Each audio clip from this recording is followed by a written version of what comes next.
tengamos como texto base el Evangelio de Juan, el capítulo 14, y vamos a leer como texto base el versículo 23. Pero voy a empezar desde el 21 y hasta el 24, pero el versículo 23 va a ser nuestro texto base de hoy.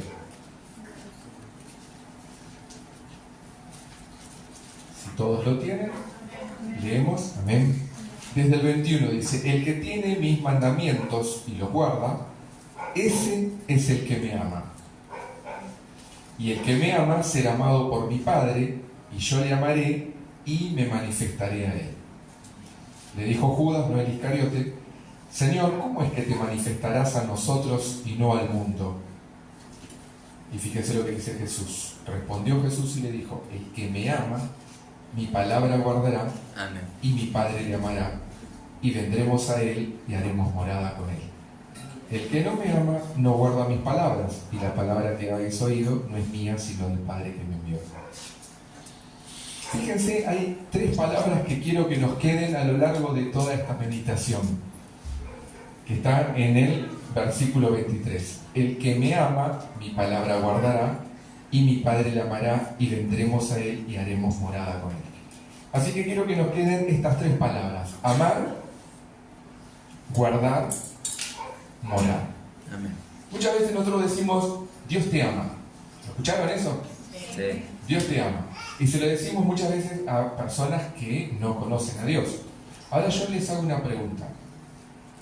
¿Dios los ama a ustedes de la misma forma que ama a alguien que no ama a Dios? No. Muy bien. Dios nos ama más. ¿En serio? Porque nos ama de otra manera. No es lo mismo el que guarda su palabra que el que no la guarda. ¿Cuál es la ventaja del que guarda su palabra? El Padre le ama y hace morada en él. Así que, ¿cómo se llama el lugar donde está la habitación de Dios? ¿Cómo se llama el lugar donde vive Dios, donde habita Dios? En la antigüedad, ¿cómo se llamaba?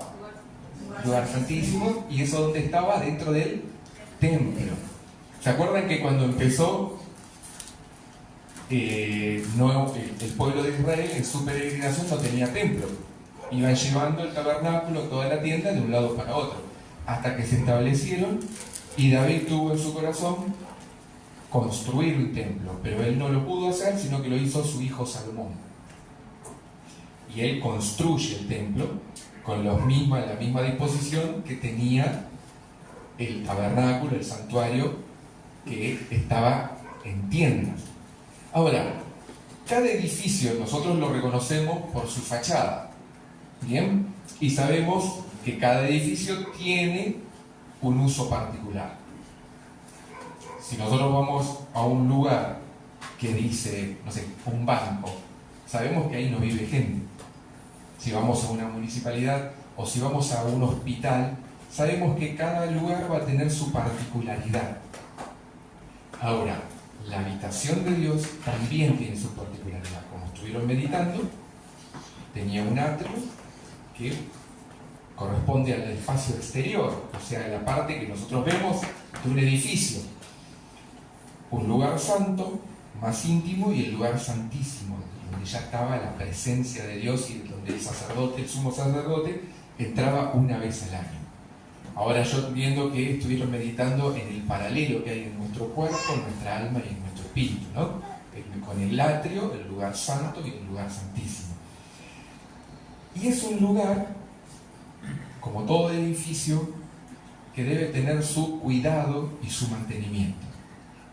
Cuando nosotros recibimos, entendemos nuestra condición de pecadores y nos arrepentimos y le pedimos a Dios, a Jesús, que perdone nuestros pecados y que venga a nuestra vida, el Espíritu Santo viene. Ahora, y viene en la condición en la que estamos. Pero después hay un trabajo que debemos hacer para que ese lugar sea la habitación de Dios en plenitud. Lo que quiero que meditemos hoy es eso. que podamos tener la plenitud del Espíritu Santo morando en nuestra vida, la llenura, ese Pentecostés personal que cada uno de nosotros necesitamos. Porque hay una obra del Espíritu Santo inicial que viene con arrepentimiento, que viene con salvación, que viene con perdón, que viene con restauración. Pero hay una obra del Espíritu Santo que viene con plenitud, con llenura, con impartición, para vivir una vida conforme a lo que Dios quiere para cada uno de nosotros. Amén. Así que el templo tiene un uso específico y nosotros, Dios nos comparó con un templo, o sea que no somos cualquier edificio. Tenemos una estructura con un uso específico. Fíjense lo que dice el apóstol Pablo en 1 Corintios. ¿Acaso ignoran que el cuerpo de ustedes es templo del Espíritu Santo, que está en ustedes y que recibieron de parte de Dios, y que ustedes no son dueños de sí mismos? Porque ustedes han sido comprados, el precio de ustedes ya ha sido pagado. Por lo tanto, den gloria a Dios en su cuerpo y en su espíritu, los cuales son de Dios. Amén. Así que hay un agravante.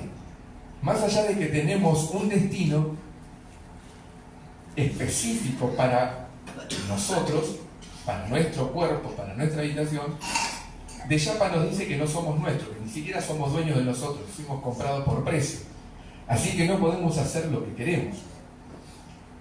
Y después en Tesalonicenses, el mismo apóstol Pablo dice: y el mismo Dios de paz os santifique por completo. Y acá, bien completo lo hace, valga la repetición. Y todo vuestro ser, espíritu, alma y cuerpo sea guardado irreprensible para la venida de nuestro Señor Jesucristo. Amén. Así que, templo del Espíritu Santo, uso específico, contener la presencia de Dios. Bien, ahora vamos a meditar en dos pasajes que tienen que ver con el cuidado del templo, con el cuidado de la habitación de Dios. Y quiero que vayamos a 2 Crónicas 28 y 29. Les voy a hablar de dos historias, de dos reyes de Judá, Acaz y Ezequías. Un rey malo y un rey bueno. Pero quiero hablarles de la relación que tuvieron estos dos reyes con el templo, con el lugar santísimo, con la habitación de la presencia de Dios, para que nos sirva a nosotros de guía, como un checklist de las cosas que tenemos que tener en cuenta para mantener el lugar de adoración, que es nuestro cuerpo, nuestra vida interior, acorde con la presencia de Dios. ¿Qué cosas nos pueden alejar y descuidar la habitación de Dios? ¿Y qué cosas nos pueden traer de nuevo a la presencia de Dios? No necesariamente lo que yo les voy a compartir tiene que ser parte de lo que están viviendo. Quizás sí es parte de lo que ya vivieron, o puede ser parte de lo que pueden llegar a vivir. Porque la palabra de Dios, cuando viene a tiempo y fuera de tiempo. Entonces es necesario tomar nota, porque Dios nos habla anticipándonos de cosas que pueden llegar a pasar. Entonces, para que estemos atentos y para que a nosotros no nos suceda lo mismo que le sucedió al pueblo de Dios. Vamos a 2 Crónicas 28. Y quiero leerles algunos pasajes de lo que fue el reinado de Acaz. Vamos a leer del 1 al 5 en principio, y después voy al 20. Dice: de 20 años era Acaz cuando comenzó a reinar, y 16 años reinó en Jerusalén. Mas no hizo lo recto ante los ojos de Jehová como David su padre. Antes anduvo en los caminos de los reyes de Israel, y además hizo imágenes fundidas a los Baales. Quemó también incienso en el valle de los hijos de Hinnom, e hizo pasar a sus hijos por fuego, conforme a las abominaciones de las naciones que Jehová había arrojado de la presencia de los hijos de Israel. Asimismo sacrificó y quemó incienso en los lugares altos, en los collados y debajo de todo árbol frondoso. Por lo cual Jehová, su Dios, lo entregó en manos del rey de los sirios, los cuales lo derrotaron y le tomaron gran número de prisioneros que llevaron a Damasco. Fue también entregado en manos del rey de Israel, el cual lo batió con gran mortandad. Así que, si repasamos esas tres palabras que les dije, amar, guardar, morar, vemos que es un rey que no ama y que no guarda la palabra de Dios. Vayamos al 20. Dice, también vino contra él Tiglat-Pileser, rey de los asirios, quien lo redujo a estrechez y no lo fortaleció. Y acá empieza lo importante. La relación de Acaz con la casa del Señor. Fíjense lo que dice. No obstante que despojó a Acaz la casa de Jehová, la casa real y las de los príncipes para dar al rey de los asirios, este no lo ayudó. Además, el rey Acaz, en el tiempo que aquel le apuraba, añadió mayor pecado contra Jehová, porque ofreció sacrificios a los dioses de Damasco que le habían derrotado, y dijo, pues que los dioses de los reyes de Siria les ayudan, yo también ofreceré sacrificios a ellos, para que me ayuden. Bien que fueron estos su ruina y la de todo Israel. Además de eso, recogió Acaz los utensilios de la casa de Dios y los quebró y cerró las puertas de la casa de Jehová y se hizo altares en Jerusalén y en todos los rincones. Hizo también lugares altos en todas las ciudades de Judá para quemar incienso a los dioses ajenos, provocando así la ira de Jehová, el Dios de sus padres. Hasta ahí nomás. Fíjense cómo arranca la vida de este hombre, sin temor de Dios, sin amar a Dios, pero después ya cómo empieza su relación con la casa de Dios. En primer lugar, el descuido y el camino a la ruina de este hombre. ¿Qué hace? Dice que despojó a Acaz la casa de Jehová y la casa real. Y a los príncipes, ¿para qué? Para dar esos recursos santos a un rey que lo estaba invadiendo. Y no le sirvió de nada. ¿Qué sacamos de acá? ¿Qué principio? ¿Qué enseñanza? El uso indebido y desvíos de recursos espirituales. Eso puede llegar a pasarnos a nosotros. ¿Cuándo? Estando en una estrechez, estando en algún problema, resignamos lo que Dios nos dio, los recursos que Dios nos dio, y los usamos para algo que a Dios no le agrada, pensando que con eso vamos a salir de esa situación en la que estamos. Ejemplo, tiempo. Muchas veces viene a nosotros una situación, una estrechez económica, por ejemplo, ¿no? Y en lugar de resignar tiempo a otras cosas, ¿qué tiempo es el que resignamos? El tiempo que le corresponde a Dios. ¿Bien? Porque esto es lo que hace Acaz. Lo que le correspondía a Dios, él se lo da a su enemigo. Y encima no le sirve para nada. Yo conocí personas que ante la situación económica estrecha empezaron a trabajar más, empezaron a ocupar su tiempo en cosas que le restaban tiempo a Dios. Y eso terminó en su ruina, porque la prosperidad, ¿qué hizo? Que perdieran tiempo con su familia, que no le dedicaran tiempo a la devoción, que no le dedicaran tiempo a su vida espiritual y por supuesto que no le dedicaran tiempo a Dios. No está mal a veces tener algo, alguna actividad y decir, bueno, le doy prioridad a esto, pero cuando ya se torna en una estrategia para salir de la estrechez, porque decir, bueno, como yo no tengo, como tengo que enfrentar esta situación, ¿de dónde saco recursos? Saco los recursos que le corresponden a Dios. Esos recursos que yo utilizaba para estar con mi familia, para enseñar la palabra, para mostrar en mi casa la devoción para mostrar en mi casa la enseñanza, lo que es la vida espiritual, ya no lo tengo. Porque tengo que enfrentar en ese tiempo situaciones que vienen en contra mío. Situaciones económicas. Entonces, resigno recursos, talentos, tiempo, y en vez de dárselos a Dios, se los doy como estrategia para salir de esta situación a lo que no es de Dios. Entonces no tengo tiempo para orar, no tengo tiempo para la devoción. Y todos los recursos que Dios me dio, no los estoy usando para Dios, sino que ya los estoy usando para otra cosa. Primer llamado de atención, primer paso que da acá para ir en ese camino de descuido y de ruina. ¿Y sirvió de algo? No, dice que no sirvió de nada.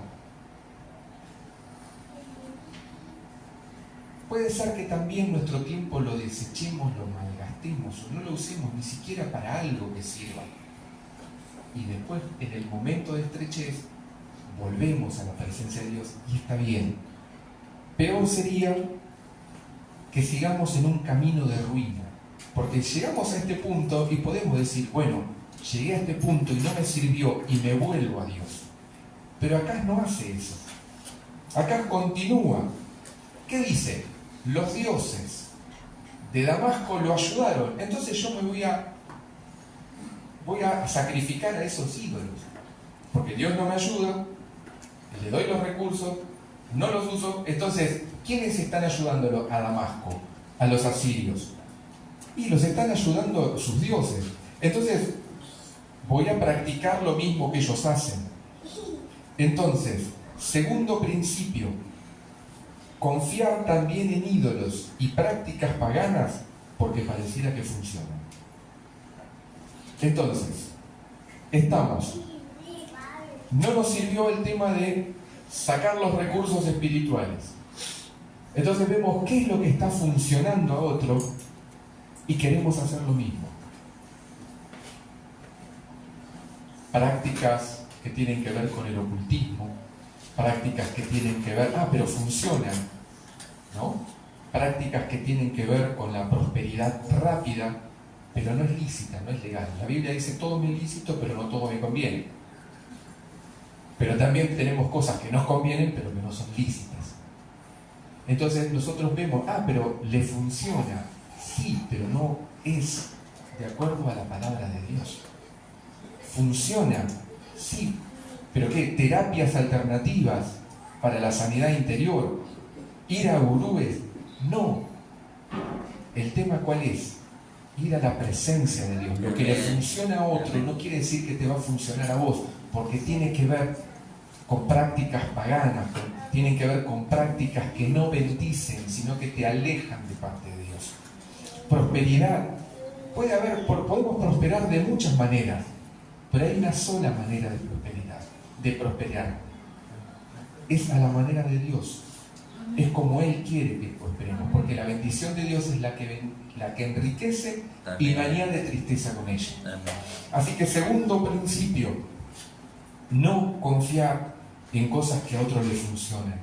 Primer principio entonces, no resignar los recursos y talentos que Dios nos dio, no dejarlos, no desviarlos, no malversarlos para que nos vaya bien. Y no confiar en lo que confía el mundo, no desviar nuestra atención en aquello que no bendice, en aquello que trae calamidad, porque si no es de parte de Dios, si es una práctica no lícita, no va a traer bendición, va a traer atadura, va a traer maldición. Que funcione, les repito, que funcione, no quiere decir que a nosotros nos bendiga. ¿Cuántas veces nosotros vemos que curan el empacho, que adivinan el futuro, que buscan en otras cosas la bendición? Terapias alternativas, no constelaciones, terapias holísticas y tantas cosas. Pero no, en la palabra de Dios tenés lo necesario. Amén. Para ser bendecido, para ser sano, para ser próspero. Entonces Amén. No recurras a lo que el mundo recurre. recurrí a la presencia de Dios, recurrí a lo que Dios quiere dar. Porque muchas veces nosotros estamos pasando por un tiempo en el que Dios nos quiere enseñar. Y nosotros lo que queremos, que ese tiempo se termine lo antes posible. Y entonces buscamos la solución rápida. No, pará. Dios te puede hablar algo, te puede decir algo en el dolor, en la estrechez. Hay algo que Él te quiere hablar, algo que te quiere enseñar. Y no siempre vamos a ser como el otro. Y ese es otro problema, ¿no? Nos comparamos. Ah, pero porque a aquel le va bien y porque a aquel... Y entonces yo, no. Cada trato de Dios es personal y particular con cada uno de nosotros. Amén. ¿Y eso qué trajo? Consecuencias para su familia y para todo Israel. No es que solamente nos afecta a nosotros, afecta a todo el resto, a todo lo que está a nuestro alrededor. Tercer punto en el que él sigue camino a la ruina, abandona la devoción y la comunión. Este pasaje lo saco del capítulo que sigue, pero después lo vamos a leer, pero es interesante. Es lo que dice Ezequías cuando restaura el culto a Dios y dice: porque nuestros padres se han rebelado y han hecho lo malo ante los ojos de Jehová nuestro Dios, porque le dejaron y apartaron sus rostros del tabernáculo de Jehová y le volvieron las espaldas, y aún cerraron las puertas del pórtico y apagaron las lámparas, no quemaron incienso ni sacrificaron holocausto en el santuario del Dios de Israel. Y fíjense lo que hace acá. Esto lo cuenta después Ezequías, que da más datos específicos de lo que hizo su padre. Dice: además de esto, recogió acá los utensilios de la casa de Dios y los quebró y cerró la puerta de la casa. ¿Qué hace acá? Abandona la devoción y la comunión. Fíjese que dice que primero apaga la lámpara. Díganme, ¿a qué compara la Biblia a la lámpara? Salmo 119. Lámpara es lumbrera que camina. Muy bien. O sea que lo primero que hace Ezequías acá es apaga la lámpara, que abandona la ley de Dios que ilumina. Segundo, no quema incienso. ¿Qué simboliza el incienso? La oración, la intercesión por mí y por mi hermana. Y tercero, dice: no sacrificaron holocausto en el santuario de Dios. Abandona la adoración, abandona la comunión. ¿Y qué dice? Quiebra los utensilios de la casa de Dios. Bronca, ira, enojo, resentimiento. Y por último, ¿qué hace? Cierra las puertas. Fíjense cómo empieza. No teniendo tiempo, resignando recursos, descuidando la comunión con Dios. Segundo, confiando en lo que no debe confiar. Y tercero, abandonando la vida espiritual. Lo que Dios nos creó para contener la presencia es abandonado. Y se apaga la lámpara, abandona la meditación de la palabra, la guía de Dios a través de su palabra, abandona la intercesión, la oración y abandona la adoración. Y cierra las puertas, ya está, no me congrego más. Y no termina ahí, sino que sigue, abandona a Dios y confía en ídolos. ¿Por qué? Porque hace altares en Jerusalén. Y ya su situación es la de alguien que reniega de Dios. Y nosotros, si nos ponemos a pensar cuántas personas que adoraban al lado nuestro, que estaban con nosotros, que salían juntos, hoy lo vemos en una situación en la que parece que nunca hubieran conocido a Dios. A mí con mucha tristeza me tocó encontrarme con jóvenes con los que serví y hablo y reniegan de Dios de una manera. Más jóvenes éramos en esa época, hace 30 años, ¿no? Hoy tienen la misma edad que yo, no se quedaron jóvenes ni yo tampoco, pero bueno, la imagen que yo tengo de ellos es cuando éramos jóvenes. Entonces, y uno los ve y dice: ¿en qué momento se llegó esto? No es de un día para otro, no es que un día yo cierro las puertas de la casa de Dios y hago totalmente lo opuesto a lo que yo creía y había vivido. No, es paulatino, arranca de la nada, arranca sin tiempo, arranca en decir, bueno, no me funciona, pruebo con esto. Sigue con el resentimiento, la ira, la bronca, y digo, bueno, ya está, no oro, no. Y cuando termino en una situación en la que me olvidé por completo de Dios y vivo como si nunca lo hubiera conocido. No sé cuántos tienen más de 40 años de evangelio. No había muchos libros en nuestra época, ¿no, Eduardo? Y uno de los pocos libros que había, en mi casa había uno que a mí me daba un miedo bárbaro, que se llamaba El corazón del hombre. No sé si lo tenían en tu casa. Sí, sí, estaba. Era viejísimo, que decía, templo del Dios viviente o un taller de Satanás. No había término medio. Y mostraban el corazón del hombre, ¿no? Cómo Dios iba sacando la ira, la pereza, y cómo esa persona se encontraba con Dios, pero la persona que renegaba de Dios, Satanás volvía a traer animales inmundos. No sé, ¿vos lo tuviste, Eduardo? Sí, sí, sí. Y en cuadro había también. Y había un cuadro. Un cuadro que estaba. Metía miedo eso. Era la forma en que nos discipulaban, ¿no? A nosotros. No había término medio. A mí, si les cuento cómo me discipulaba mi mamá, era tremendo. Pero era un cuadro que a mí me impactaba, ¿no? Cómo la persona que abandona la comunión con Dios vuelve a ser habitada por todo aquello que un día fue libre y su estado pasa a ser peor. Pero hay esperanza, ¿no? No es una situación fatalista, hay esperanza. Fíjense lo que dice Ezequiel 18:19. Y si dijeres, ¿por qué el hijo no llevará el pecado de su padre? Porque el hijo se hizo según el derecho y la justicia, guardó todos mis estatutos y los cumplió, de cierto vivirá. El alma que pecare, esa morirá. El hijo no llevará el pecado del padre, ni el padre llevará el pecado del hijo. La justicia del justo será sobre él, y la impiedad del impío será sobre él. Podemos nosotros haber padecido también el abandono espiritual de nuestros padres. Que seamos hijos de padres que se apartaron de la ley de Dios. Pero hoy estamos acá. De padres que no conocieron a Dios, pero hoy estamos acá. ¿Por qué? Porque Dios va a tratar a cada persona y a cada caso en particular. Yo no, si bien puedo, el pecado de mis padres me pueden afectar a mí, me pueden afectar trayendo escasez, maldición, pero hay un punto en el que Dios puede bendecirme cuando yo personalmente decido no hacer lo mismo que mis padres. Y esto es lo que está diciendo Ezequiel. Si el hijo ve lo que hizo el padre y él no hace lo mismo, entonces Dios no lo va a castigar a él. Cada uno va a ser responsable. Y fíjense lo que pasa cuando asume Ezequías. Ezequías es el hijo de Acaz.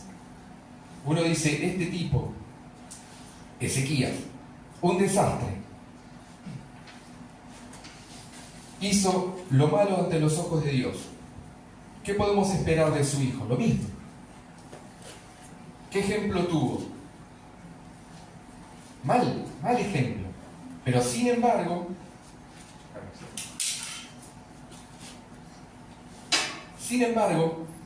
hace lo que dice Ezequiel. No hace conforme a la maldad de su padre, sino que hace todo lo contrario. Fíjense lo que dice 2 Crónicas 29. Comenzó a reinar Ezequías siendo de 25 años y reinó 29 años en Jerusalén. El nombre de su madre fue Abías, hija de Zacarías, e hizo lo recto ante los ojos de Jehová, conforme a todas las cosas que había hecho David su padre. Fíjense lo primero que hace en su reinado. En el primer año de su reinado, en el mes primero, abrió las puertas de la casa de Jehová y las reparó. El último hecho en contra del lugar santo de Acaz fue cerrar la puerta. ¿Dónde empieza la restauración? En el lugar en donde terminaste. Y ahí es donde empieza la restauración de parte de Ezequías. Abre las puertas de la casa de Jehová y las repara. Volver a la comunión. Hay otro pasaje de Ezequías que dice, de Ezequiel dice: luego, cuando estén desterrados entre las naciones, se acordarán de mí, recordarán cuánto me duele la infidelidad de su corazón y la lujuria de sus ojos que anhelaban sus ídolos. Entonces al fin se odiarán a sí mismos por todos sus pecados detestables. Sabrán que yo solo soy el Señor y que hablaba en serio cuando dije que traería calamidad sobre ellos. Dice que si en el lugar de la cautividad te acordares de tu Dios, Dios te puede restaurar. Entonces, hay esperanza. ¿Cuántos también puede haber acá o en el pueblo de Dios personas que estuvieron en el pecado, en el peor pecado, después de haber conocido a Dios, y hoy están de nuevo en la comunión con Dios? Porque no encontraron otro lugar y no encontraron otro que pudiera amarlos como los ama Dios. Amén. A mí me gusta mucho esa canción que dice: atráeme a ti, porque dice: por nadie más en tu lugar me abrazará con tanto amor. No hay nadie fuera de Dios que pueda amarnos tanto. Entonces, si en ese lugar Dios te muestra que todavía hay propósito, porque Dios es el que da el arrepentimiento, Amén. Dios es el que puso en esa parábola del hijo pródigo, ¿no?, que nos cuenta Jesús, el que hace que vuelva en sí, apacentando cerdos, vuelve en sí, y dice: en la casa de mi Padre hay abundancia de pan y yo acá estoy pereciendo. Entonces, ¿cuál es el primer paso para la restauración del templo, de la habitación de Dios? Volver a la comunión, abrir las puertas y repararlas, volver a la comunión. Segundo, recordar y recuperar el propósito, el arrepentimiento. Fíjense lo que dice 2 Crónicas 29, del 4 en adelante. Esto le dice Ezequías a los sacerdotes. E hizo venir a los sacerdotes y levitas y los reunió en la plaza oriental. Y les dijo: oídme, levitas, santificaos ahora y santificad la casa de Jehová, el Dios de vuestros padres, y sacad del santuario la inmundicia, porque nuestros padres se han rebelado y han hecho lo malo ante los ojos de Jehová nuestro Dios, porque le dejaron y apartaron sus rostros del tabernáculo de Jehová y le volvieron las espaldas, y aún cerraron las puertas del pórtico y apagaron las lámparas, no quemaron incienso, ni sacrificaron holocausto en el santuario del Dios de Israel. Por tanto, la ira de Jehová ha venido sobre Judá y Jerusalén y los ha entregado a turbación, a execración y a escarnio, como veis vosotros con vuestros ojos. Y aquí vuestros padres han caído a espada, y nuestros hijos, nuestras hijas y nuestras mujeres fueron llevados cautivos por esto. Ahora pues, yo he determinado hacer pacto con Jehová, el Dios de Israel, para que aparte de nosotros el ardor de su ira. Ezequías sabía cuál era el remedio. No era sacrificar los recursos de la casa de Dios, no era confiar en ídolos. ¿Qué les dice? Hijos míos, no se engañen ahora, porque Jehová los ha elegido a ustedes para que estén delante de Él, para que le sirvan, para que sean sus ministros y para que le quemen incienso. Amén. Ese es el propósito por el cual fuimos creados, y es el propósito por el que nunca debemos olvidar. No se engañen. Jehová los eligió a ustedes para que estén delante de Él, para que le sirvan, para que sean sus ministros y para que le quemen incienso. Recuperar el propósito para el que fuimos creados. Fuimos creados para ser la habitación de Dios, no para vivir una vida lejos de la presencia de Dios. En segundo lugar, dice: y entrando los sacerdotes dentro de la casa de Jehová para limpiarla, sacaron toda la inmundicia que hallaron en el templo de Jehová. La sacaron al atrio de la casa de Jehová, y de allí los levitas la llevaron fuera al torrente de Cedrón. ¿Qué es esto? Confesar, limpiar y desechar. Muchos años estuvo cerrada la casa de Dios. Entonces fíjense que ahí había mugre de todo tipo.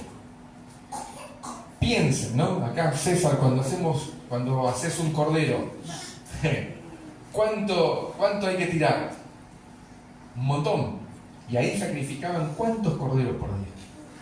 A ver, sí que había sangre, grasa, mugre, pero de 200, 300. Imagínense lo que sería ese lugar. Dice que estuvieron como una semana limpiando todo. ¿Y qué hicieron con toda esa mugre? Primero la sacaron al atrio. Y del atrio los levitas la llevaron fuera al torrente de Cedrón. Entonces, cuando volvemos a la comunión con Dios, cuando estamos lejos de Dios, hay mucha mugre que quedó. ¿Y cómo sale esto? ¿Con qué limpiará el joven su camino? Con guardar tu palabra. ¿Se acuerdan? Amar, guardar, morar. Acá hay un hombre que ama a Dios y empieza a guardar la palabra de Dios. Y entonces empieza la limpieza. ¿Qué tengo que hacer primero? Confesar. Confieso a Dios mis pecados. Pero hay cosas que nosotros no podemos solos. Y tengo que ir con un pastor, tengo que ir con un líder, tengo que ir con alguien que me ayude, porque yo puedo sacar la mugre hasta el atrio, pero del atrio al torrente de Cedrón necesito la ayuda de alguien. Entonces necesito abrir mi corazón y confesar y recibir el perdón y la restauración. Así que hay esperanza. Primero, volvemos a la presencia de Dios, volvemos a la comunión con Dios, volvemos a la casa de Dios. Recuperamos el propósito que es servir a Dios. Recuperamos la visión, confesamos, limpiamos, desechamos. Y después dice, levantándose de mañana, el rey Ezequías reunió a los principales de la ciudad y subió a la casa de Jehová, tempranito, Y dice, puso también levitas en la casa de Jehová con címbalos, salterios y arpas, conforme al mandamiento de David. Dice, y los levitas estaban con instrumentos, los sacerdotes con trompetas. Entonces mandó Ezequías sacrificar holocausto. Dice, y toda la multitud adoraba, y los cantores cantaban, y los trompeteros sonaban las trompetas. Todo esto duró hasta consumirse el holocausto. Y cuando acabaron de ofrecer, se inclinó el rey y todos los que con él estaban y adoraron. Entonces el rey Ezequías y los príncipes dijeron a los levitas que alabasen a Jehová con las palabras de David y de Asaf vidente. Y ellos alabaron con alegría y se inclinaron y adoraron. ¿Qué pasa acá? Lo que dice el Salmo 51. Crea en mí, oh Dios, un corazón limpio y renueva un espíritu recto dentro de mí. No me eches de delante de ti y no quites de mí tu Santo Espíritu. Vuélveme el gozo de tu salvación y espíritu noble me sustente. ¿Qué pasó acá? Volvió la devoción, volvió la adoración y volvió la comunión. Amén. Volvió la alegría, volvió el canto. Cuando estamos contentos, felices, cuando volvemos a la presencia de Dios, cuando sentimos el gozo del perdón, ¿no nos da por cantar? ¿Por alabar a Dios? Y ese es un indicio. ¿Qué pasa cuando no estoy cantando? Yo me acuerdo en los primeros tiempos de mi encuentro con Dios, yo iba por la calle cantando, y estaba cantando todo el día. Y eso también es un indicador, ¿no? Porque a veces que nosotros nos ponemos una alabanza y está la alabanza ahí sonando, pero cuando cantamos desde nuestro corazón, en la alegría, en la tristeza, en el dolor, eso es símbolo de que la presencia de Dios también está a gusto en nuestra vida. Por último, y con esto ya voy terminando, ¿qué aparece? La consagración Y respondió Ezequías: vosotros os habéis consagrado ahora a Jehová. Acercaos pues y presentad sacrificios y alabanza en la casa de Jehová. Y la multitud presentó sacrificios y alabanza, y todos los generosos de corazón trajeron holocausto. ¿Qué dijo? Ustedes se han consagrado. ¿Qué quiere decir consagrar? Hacer sagrado algo. O sea, hacer algo que sea un uso exclusivo. O sea, tu vida tiene que tener un uso exclusivo. Solamente contener la presencia de Dios. Amén. Ese es el uso, esa es la morada. Porque cuando amamos y cuando guardamos, Dios viene a morar. Tiene un uso exclusivo en nuestra vida, que es la consagración al servicio y a dar gloria a Dios. Y por último, adoración a Dios. Y quedó restablecido el servicio de la casa de Jehová. Y se alegró Ezequías con todo el pueblo de Dios, con todo el pueblo, de que Dios hubiese preparado al pueblo, porque la cosa fue hecha rápidamente. O sea que vuelve a la comunión con Dios, restaura la puerta, recupera el propósito, confiesa, limpia, desecha, vuelve la adoración, la alabanza, vuelve el gozo. Recuperamos la consagración, el uso exclusivo de nuestra vida que solamente le pertenece a Dios, y vivimos una vida de adoración a Dios. Todo esto hace que nosotros preparemos un lugar para que Él venga a morar. Todo esto hace que nuestra vida se convierta en la habitación de Dios. Amando, no nos alejamos de Dios. Cuando entendemos que somos amados, nada nos puede separar del amor de Dios. Guardando, sin desviarnos, estando en la comunión, teniendo una vida de devoción y una vida de adoración, con nuestras decisiones, quitando todo lo que nos aleja, prestando atención a aquellas cosas que deterioran y obedeciendo a Dios. Quiero pedirte ahí que donde estás, cierres tus ojos. Hace mucho tiempo atrás, yo tendría unos 10 años, en una iglesia que quedaba en Bransen, donde servíamos con mi hermana, mi papá que iba a trabajar. Y esta iglesia me hace acordar mucho. ¿Vieron esos cultos en los que uno no viene con mucha expectativa, pero pasó algo? Empezamos a sentir la presencia de Dios. Yo tenía 10 años. La presencia de Dios. Y como la iglesia, esa era un anexo de la iglesia acá de La Plata, esas personas que habían estado sintiendo la presencia de Dios, las trajeron. Y empezamos, como buena iglesia pentecostal, a clamar por la llenura del Espíritu Santo. Y yo me acerqué, así, como quien no quiere la cosa, a donde estaban adorando y cantando y clamando. Y en un momento siento que alguien me toca el hombro. Era un tío, medía como 2 metros. Y la mano de él que se apoyó. Pero en ese momento empecé a sentir algo que me conmovió en el interior.